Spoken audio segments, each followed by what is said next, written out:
নমস্কাৰ টাইমেটলৈ স্বাগতম আৰু লৈ আহিছোঁ এটা গুৰুত্বপূৰ্ণ খবৰ শেহতীয়াকৈ উচ্ছেদৰ বিৰুদ্ধে ৰাজ্যত সৃষ্টি হৈছিলে উত্তাল প্ৰতিবাদ আৰু সেই সন্দৰ্ভত বৰ্তমান ৰাজ্যৰ মুখ্যমন্ত্ৰী ডক্টৰ হিমন্ত বিশ্ব শৰ্মাই স্পষ্টকৈ এটা বাৰ্তা কৈছে যে ৰাজ্যত প্ৰতিবাদ কৰি লাভ নাই চৰকাৰী ভূমি যিসকলে দখল কৰি আছে সেইসকলক উচ্ছেদ কৰা হ'ব আৰু এই সন্দৰ্ভত মুখ্যমন্ত্ৰী ডক্টৰ হিমন্ত বিশ্ব শৰ্মাই কি কৈছে লৈ আহিছোঁ সবিশেষ জনাই আছোঁ টাইমেট বিগ ব্ৰেকিং ৰাজ্যত হোৱা প্ৰতিবাদৰ বিৰুদ্ধে মন্তব্য প্ৰকাশ কৰিছে যে কোনো দল সংগঠনে উচ্ছেদৰ বিৰুদ্ধে প্ৰতিবাদ কৰি লাভ নাই ৰাজ্যত যি উচ্ছেদ হৈ আছে সেয়া বন্ধ নহয় চৰকাৰী ভূমি দখল কৰিলে উচ্ছেদ হ'বই ৰাজ্যৰ মুখ্যমন্ত্ৰী ডক্টৰ হিমন্ত বিশ্ব শৰ্মাই স্পষ্টকৈ ঘোষণা কৰিছে আৰু চৰকাৰে নিজৰ ভূমি ঘূৰাই ল'ব ৰাজ্যৰ যিসকল চৰকাৰী ভূমি আছে সেই চৰকাৰী ভূমি শীঘ্ৰে ঘূৰাই ল'ব আৰু সুশৃংখলভাৱে সকলো উচ্ছেদ চলাই নিয়াৰ প্ৰচেষ্টা কৰা হৈছে গতিকে সকলোৱে এই ক্ষেত্ৰত ৰাজ্য চৰকাৰক সহায় কৰা উচিত ৰাজ্যত যি প্ৰতিবাদ হৈ আছে সেয়া বন্ধ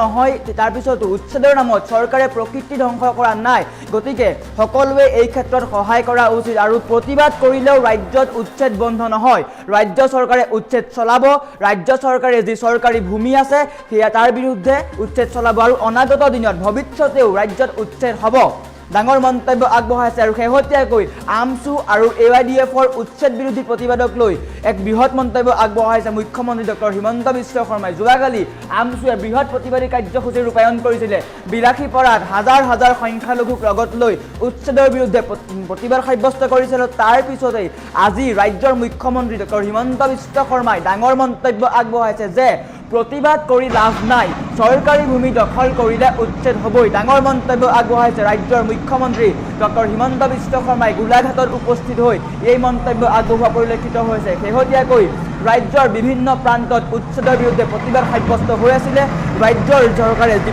উচ্ছেদ চলাই আছে তাৰ বিৰুদ্ধে প্ৰতিবাদ সাব্যস্ত হৈ আছিলে আৰু ৰাজ্য চৰকাৰে যি উচ্ছেদ চলাইছে সেয়া সম্পূৰ্ণৰূপে অমানৱীয় সম্পূৰ্ণ অগণতান্ত্ৰিক সম্পূৰ্ণ অসাংবিধানিক আখ্যা দি আমছুকে লক্ষ্য কৰি AYDF নেমছু সকলো দল সংগঠনে উত্তাল প্ৰতিবাদ সাব্যস্ত কৰিছিলে আৰু আজি ৰাজ্যৰ মুখ্যমন্ত্ৰী ডক্টৰ হিমন্ত বিশ্ব শৰ্মাই স্পষ্টকৈ এটা কথা উল্লেখ কৰিছে যে ৰাজ্যত উচ্ছেদৰ বিৰুদ্ধে প্ৰতিবাদ কৰি লাভ নাই আৰু বৰ্তমান চৰকাৰী ভূমি যিসকলে দখল কৰি আছে বা যিসকলে বেদখল কৰি আছে তেওঁলোকক উচ্ছেদ কৰা হ'বই ৰাজ্যৰ বাবে ৰাজ্যৰ চৰকাৰে অসমীয়াৰ স্বাৰ্থত অসমীয়া খিলঞ্জীয়া লোকৰ স্বাৰ্থত এই বৃহৎ কাৰ্যসূচী লোৱা বুলি পৰিলক্ষিত হৈছে আৰু আমাৰ ওচৰত ডক্টৰ হিমন্ত বিশ্ব শৰ্মাৰ এক্সক্লুচিভ মন্তব্য আছে পোনপ্ৰথমে এই মন্তব্য দেখুৱাই লোৱাৰ চেষ্টা কৰিছোঁ উচ্ছেদ চলি আছে তাৰ মাজত দেখিছোঁ কালি AYDF বা আমছুৱে প্ৰতিবাদ কৰিছে চৰকাৰী ভূমিত বেদখল আৰু বনভূমিত বেদখল PGR বেদখল এই গোটেই ব্যৱস্থাটো সুশৃংখলিত কৰিবৰ বাবে আমি বহুদিনৰ পৰা প্ৰচেষ্টা চলাই আছোঁ নামনি অসমৰ বিস্তীৰ্ণ অঞ্চল কালি আপোনালোকে য'ত এভিকশ্যন আমি চলাইছোঁ তাত ভিডিঅ'টো চলিলে পিছফালে গছ দেখাই পাব গছকেইডাল এতিয়ালৈকে কাটা হোৱাই নাই ফৰেষ্টৰ গছ গতিকে আমি এভিকশ্যনটো চলোৱাটো সত্য আৰু ভৱিষ্যতেও আমি এনেকুৱা ধৰণৰ ফৰেষ্ট বা ক্ৰিটিকেল PGR ক্ৰিটিকেল গভৰ্ণমেণ্ট লেণ্ডত বাস কৰিলে আমি ডেফিনেটলি উচ্ছেদৰ কাম হাতত ল'ব লাগিব উৰিয়াম ঘাটৰ ওপৰত আমি ইতিমধ্যে প্ৰাৰম্ভিক তথ্য সংগ্ৰহ কৰিছোঁ নেঘেৰি টিঙৰ কথা মোক আজি কৈছে নেঘেৰি বিলত আমাৰ উৰিয়াম ঘাটত আমি ফৰেষ্টৰ টীম এটা অহা 2-4 দিনতে আহিব আমি ষ্টাডি কৰি ল'ব লাগে তাৰপিছত ফৰেষ্টৰ মেপ কণ্ট্ৰল গোটেইখিনি চাব লাগে যেতিয়া আমি একেবাৰে কনভিন্স হৈ যাম যে হয় এওঁলোক ফৰেষ্টৰ মাটিত বহি আছে তেতিয়া তাৰ আমি একশ্যন ল'ব লাগে গতিকে প্ৰক্ৰিয়াটো আমি সম্পূৰ্ণৰূপে পূৰ্ণ কৰিব লাগিব সৰুপথাৰ উৰিয়াম ঘাটত এটা উল্লেখযোগ্য দিশ হৈছে যে ঢিং লাহৰী ঘাটৰ লগত তেওঁলোকৰ আজিকালি বাছ চলে তাৰ পৰা বুজা যায় যে ঢিং লাহৰী ঘাটৰ পৰা বহুত মানুহ গোলাঘাট জিলাত সোমোৱাৰ এটা প্ৰচেষ্টা চলিছে সেই বিষয়ে মই অত্যন্ত উদ্বিগ্ন কাৰণ ই জনগাঁথনি পৰিৱৰ্তন কৰে সেইকাৰণে এই বিষয়টো মই নিজেও ব্যক্তিগতভাৱে চাম যিখিনি স্থানীয় মানুহ ক'ৰবাত আছে মাটি নাই বহিছে বেলেগ কথা কিন্তু কোনোবা এখন আন জিলাৰ পৰা আহি মানুহ বহাৰ কোনো অৰ্থ থাকিব নোৱাৰে গতিকে সেই ক্ষেত্ৰত আমি মই নিজেও চাম আৰু ব্যৱস্থা ল'ম। এটা উচ্ছেদ চলি আছে, তাৰ মাজত দেখিছোঁ কালি AYDF বা আমচুৱে প্ৰতিবাদ কৰিছে। চাওক, চৰকাৰী ভূমিত বেদখল আৰু বনভূমিত বেদখল, VGR PGR বেদখল, এই গোটেই ব্যৱস্থাটো সুশৃংখলিত কৰিবৰ বাবে আমি বহুদিনৰ পৰা প্ৰচেষ্টা চলাই আছোঁ। নামনি অসমৰ বিস্তীৰ্ণ অঞ্চল, কালি আপোনালোকে য'ত এভিকশ্যন আমি চলাইছোঁ তাত ভিডিঅ'টো চলিলে পিছফালে গছ দেখাই পাব। গছকেইডাল এতিয়ালৈকে কটা হোৱাই নাই, ফৰেষ্টৰ গছ। গতিকে আমি এভিকশ্যনটো চলোৱাটো সত্য আৰু ভৱিষ্যতেও আমি এনেকুৱা ধৰণৰ ফৰেষ্ট বা critical VGR PGR critical government লেণ্ডত বাস কৰিলে আমি ডেফিনেটলি উচ্ছেদৰ কাম হাতত ল'ব লাগিব। বুৰিয়াম ঘাটৰ ওপৰত আমি ইতিমধ্যে প্ৰাৰম্ভিক তথ্য মুখ্যমন্ত্ৰী ডক্টৰ হিমন্ত বিশ্ব শৰ্মাই আমচু আৰু AYDFে যি প্ৰতিবাদ সাব্যস্ত কৰিছে তাৰ বিৰুদ্ধে প্ৰতিক্ৰিয়া প্ৰকাশ দেখিবলৈ পোৱা গৈছে। তেওঁ স্পষ্টকৈ উল্লেখ কৰিছে যে প্ৰতিবাদ কৰি লাভ নাই। ৰাজ্যত যি প্ৰতিবাদ সাব্যস্ত হৈছে বা ৰাজ্যত যি উচ্ছেদ চলি আছে তাৰ বিৰুদ্ধে প্ৰতিবাদ সাব্যস্ত কৰি লাভ নাই, এয়া কোনো ধৰণৰ কাম নাই। ৰাজ্যত যিসকলে বেদখল কৰি আছে বা চৰকাৰী ভূমি বেদখল কৰি আছে তেওঁলোকৰ বিৰুদ্ধে ৰাজ্য চৰকাৰে কঠোৰ ব্যৱস্থা গ্ৰহণ কৰিব আৰু ৰাজ্যত উচ্ছেদ বন্ধ নহয়। অনাগত দিনতো ৰাজ্যত বৃহৎ পৰিকল্পনা আছে, ৰাজ্যৰ বিভিন্ন প্ৰান্তত উচ্ছেদ চলোৱা হ'ব। আৰু গোলাঘাটত উপস্থিত হৈ ৰাজ্যৰ মুখ্যমন্ত্ৰী ডক্টৰ হিমন্ত বিশ্ব শৰ্মাই ডাঙৰ মন্তব্য কৰিছে। গোলাঘাটতো উচ্ছেদ হ'ব বুলি তেওঁ উল্লেখ কৰিছে। আৰু শেহতীয়াকৈ আমচুৱে যি প্ৰতিবাদ সাব্যস্ত কৰিছিলে, হাজাৰ হাজাৰ সংখ্যালঘুক লগত লৈ উচ্ছেদৰ বিৰুদ্ধে ৰাজপথ কঁপোৱা পৰিলক্ষিত হৈছিলে। আৰু আজি সেই সন্দৰ্ভত ৰাজ্যৰ মুখ্যমন্ত্ৰী ডক্টৰ হিমন্ত বিশ্ব শৰ্মাই ডাঙৰ প্ৰতিক্ৰিয়া প্ৰকাশ কৰিছে যে ৰাজ্যত প্ৰতিবাদ কৰি লাভ নাই, উচ্ছেদৰ বিৰুদ্ধে প্ৰতিবাদ কৰি লাভ নাই। যিসকলে চৰকাৰী ভূমি দখল কৰি আছে সেইসকলৰ বিৰুদ্ধে ৰাজ্য চৰকাৰে কঠোৰ ব্যৱস্থা গ্ৰহণ কৰিব। আৰু যিসমূহ উচ্ছেদ চলি আছে সেয়া সম্পূৰ্ণৰূপে ন্যায়সংগত আৰু ন্যায়ালয়ৰ নিৰ্দেশ মতেহে চৰকাৰে উচ্ছেদ কৰিছে আৰু শান্তি আৰু সুশৃংখলভাৱে চৰকাৰে এই উচ্ছেদ চলাই গৈছে। আৰু যিসকলে এই উচ্ছেদৰ বিৰুদ্ধে প্ৰতিবাদ কৰিছে তেওঁলোকক স্পষ্টকৈ কোৱা পৰিলক্ষিত হৈছে যে প্ৰতিবাদ কৰি লাভ নাই, উচ্ছেদ হ'বই। আৰু ৰাজ্যৰ মুখ্যমন্ত্ৰী ডক্টৰ হিমন্ত বিশ্ব শৰ্মাই ডাঙৰ মন্তব্য আগবঢ়াইছে। আৰু আমচুৱে শেহতীয়াকৈ হাজাৰ হাজাৰ সংখ্যালঘুক লগত লৈ বিলাসীপাৰাত উত্তপ্ত পৰিস্থিতিৰ সৃষ্টি কৰিছিলে। সংখ্যালঘুৱে ৰাজপথ কঁপোৱা পৰিলক্ষিত হৈছিলে আৰু চৰকাৰী বিৰোধী শ্লোগানেৰে ৰাজপথ কঁপোৱা পৰিলক্ষিত হৈছিলে। আৰু আজি ৰাজ্যৰ মুখ্যমন্ত্ৰী ডক্টৰ হিমন্ত বিশ্ব শৰ্মা গোলাঘাটত উপস্থিত হৈ এক বৃহৎ মন্তব্য আগবঢ়াইছে যে উচ্ছেদৰ বিৰুদ্ধে প্ৰতিবাদ সাব্যস্ত কৰি লাভ নাই।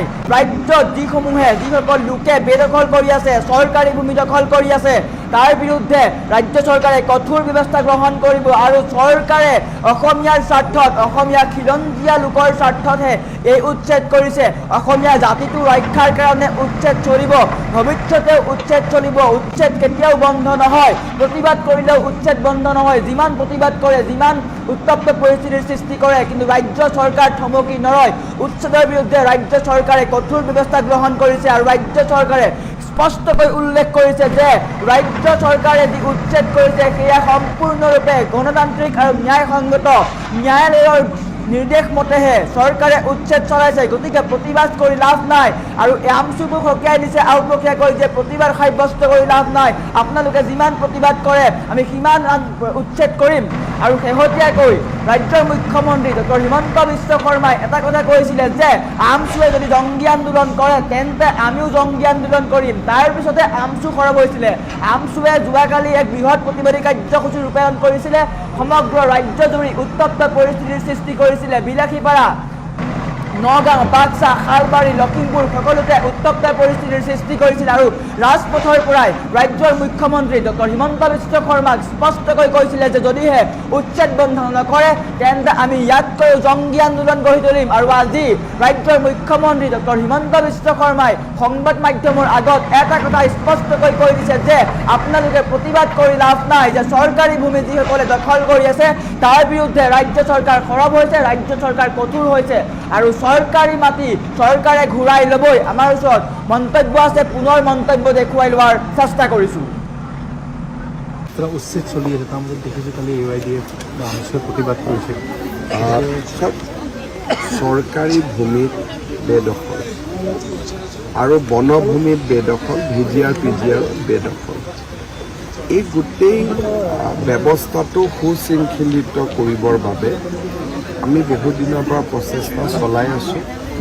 নামনি অসমৰ বিস্তীৰ্ণ অঞ্চল, কালি আপোনালোকে য'ত এভিকশ্যন আমি চলাইছোঁ তাত ভিডিঅ'টো চলিলে পিছফালে গছ দেখাই পাব। গছকেইডাল এতিয়ালৈকে কাটা হোৱাই নাই, ফৰেষ্টৰ গছ। গতিকে আমি এভিকশ্যনটো চলোৱাটো সত্য আৰু ভৱিষ্যতেও আমি এনেকুৱা ধৰণৰ ফৰেষ্ট বা critical VGR, PGR, critical government লেণ্ডত বাস কৰিলে আমি ডেফিনেটলি উচ্ছেদৰ কাম হাতত ল'ব লাগিব। উৰিয়াম ঘাটৰ ওপৰত আমি ইতিমধ্যে প্ৰাৰম্ভিক তথ্য সংগ্ৰহ কৰিছোঁ। নেঘেৰি টিঙৰ কথা মোক আজি কৈছে, নেঘেৰি বিলত আমাৰ উৰিয়াম ঘাটত আমি ফৰেষ্টৰ টীম এটা অহা 2-4 দিনতে আহিব। আমি ষ্টাডি কৰি ল'ব লাগে, তাৰপিছত ফৰেষ্টৰ মেপ, কণ্টুৰ গোটেইখিনি চাব লাগে। যেতিয়া আমি একেবাৰে কনভিন্স হৈ যাম যে হয় এওঁলোক ফৰেষ্টৰ মাটিত বহি আছে, তেতিয়া তাৰ আমি একশ্যন ল'ব লাগে। গতিকে প্ৰক্ৰিয়াটো আমি সম্পূৰ্ণৰূপে পূৰ্ণ কৰিব লাগিব। সৰুপথাৰ উৰিয়াম ঘাটত এটা উল্লেখযোগ্য দিশ হৈছে যে ঢিং লাহৰী ঘাটৰ লগত তেওঁলোকৰ আজিকালি বাছ চলে। তাৰ পৰা বুজা যায় যে ঢিং লাহৰী ঘাটৰ পৰা বহুত মানুহ গোলাঘাট জিলাত সোমোৱাৰ এটা প্ৰচেষ্টা চলিছে। সেই বিষয়ে মই অত্যন্ত উদ্বিগ্ন, কাৰণ ই জনগাঁথনি পৰিৱৰ্তন কৰে। সেইকাৰণে এই বিষয়টো মই নিজেও ব্যক্তিগতভাৱে চাম। যিখিনি স্থানীয় মানুহ ক'ৰবাত আছে, মাটি নাই, বহিছে, বেলেগ কথা, কিন্তু কোনোবা এখন আন জিলাৰ পৰা আহি মানুহ বহাৰ কোনো অৰ্থ থাকিব নোৱাৰে। গতিকে সেই ক্ষেত্ৰত মই নিজেও চাম আৰু ব্যৱস্থা ল'ম। এটা উচ্ছেদ চলি আছে, তাৰ মাজত দেখিছোঁ কালি AYDF বা আমিষে প্ৰতিবাদ কৰিছে। চৰকাৰী ভূমিত বেদখল আৰু বনভূমিত বেদখল, VGR, PGR বেদখল। এই গোটেই ব্যৱস্থাটো সুশৃংখলিত কৰিবৰ বাবে আমি বহুদিনৰ পৰা প্ৰচেষ্টা চলাই আছোঁ। নামনি অসমৰ বিস্তীৰ্ণ অঞ্চল, কালি আপোনালোকে য'ত এভিকশ্যন আমি চলাইছোঁ তাত ভিডিঅ'টো চলিলে পিছফালে গছ দেখাই পাব। গছকেইডাল এতিয়ালৈকে কাটা হোৱাই নাই, ফৰেষ্টৰ গছ। গতিকে আমি এভিকশ্যনটো চলোৱাটো সত্য আৰু ভৱিষ্যতেও আমি এনেকুৱা ধৰণৰ ফৰেষ্ট বা critical VGR, PGR, critical government লেণ্ডত বাস কৰিলে আমি ডেফিনেটলি উচ্ছেদৰ কাম হাতত ল'ব লাগিব। উৰিয়াম ঘাটৰ